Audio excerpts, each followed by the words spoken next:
D'Alexandre Kouchner, rédacteur en chef à la toute nouvelle revue Européen. Une réaction peut-être à cette question éminemment importante de l'Irlande? Elle est éminemment importante, elle est surtout éminemment difficile et douloureuse à la frontière irlandaise. Il y a des aspects économiques qui sont très forts, mais il y a surtout des aspects mémoriels et humains.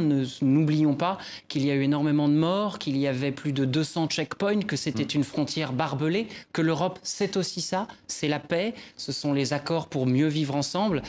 C'est délicat de temps en temps de jouer avec l'histoire. Alors l'Irlande, il en est question dans ce premier numéro avec un certain Bono. On est quoi, en janvier ou mars 2018 à Berlin en concert. Il brandit le drapeau européen, la bannière étoilée. Votre équipe l'a retrouvé. En fait, il n'a pas changé. Il continue à prêcher pour l'unité européenne. Oui, en plus de ça, il a même dit en conférence de presse après, je crois que c'est notre idée la plus provocante.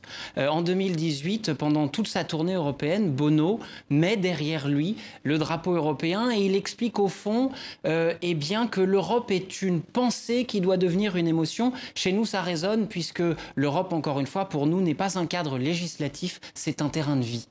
Alors, tous les trimestres, donc, chaque numéro sera composé de 10 carnets de 16 pages, avec notamment l'innovation, l'entrepreneuriat, l'urbanisme, les arts, le numérique aussi. Alors, au sommaire de ce premier numéro, on a les escapades de Jean Dujardin, homonyme du célèbre acteur français, les pérégrinations d'un cycliste en Europe. Racontez-nous. Eh bien, écoutez, Jean Dujardin, le célèbre journaliste belge, a effectivement décidé de fêter les 60 ans du traité de Rome à vélo. Il a décidé de faire 11 000 kilomètres pour partir à la rencontre des autres Européens, des autres cyclistes et évidemment des automobilistes, vous vous doutez bien. Il faut savoir que, par exemple, en vélo, en Europe, on peut aller de Nantes à Kiev sans s'arrêter. L'Europe, c'est aussi ça aussi, c'est la facilité de voyage, c'est la facilité au fond de se rencontrer. Il a voulu nous le montrer avec des cuisses un peu, j'imagine, qui ont chauffé. Ah, il a dû chauffer les cuisses en effet. Alors une Europe incarnée, active, positive.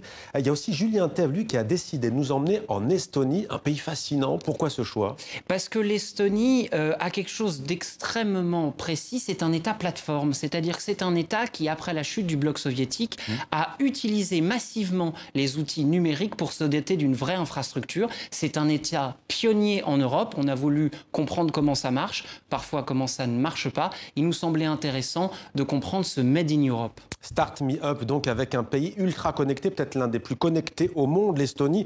Ça n'empêche pas de poser les sujets qui fâchent aussi, notamment le couple franco-allemand. Dites-vous, est-il à bout de souffle ou en tout cas est-il l'avenir de l'Europe?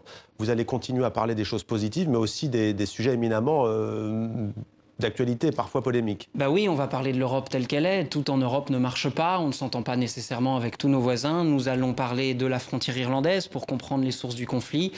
Nous allons parler aussi parfois de nos désaccords. C'est le cas sur le couple franco-allemand qui est un peu à bout de souffle. Ce qui compte pour nous, c'est de lire et de faire lire l'Europe telle qu'elle est vraiment et telle qu'à notre sens, nous ne l'avons encore jamais lue. Nous sommes tous Européens.